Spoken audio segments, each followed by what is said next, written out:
puso, unti-unting naglalaho. Tanging hiling ko lang sa'yo, nakaraan ay tanggapin, at ang ngayon ay harapin.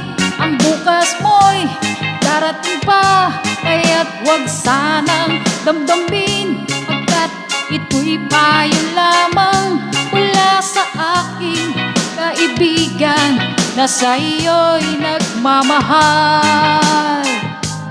Huwag mong sayangin ang panahon, pagkat ito'y may hangganan.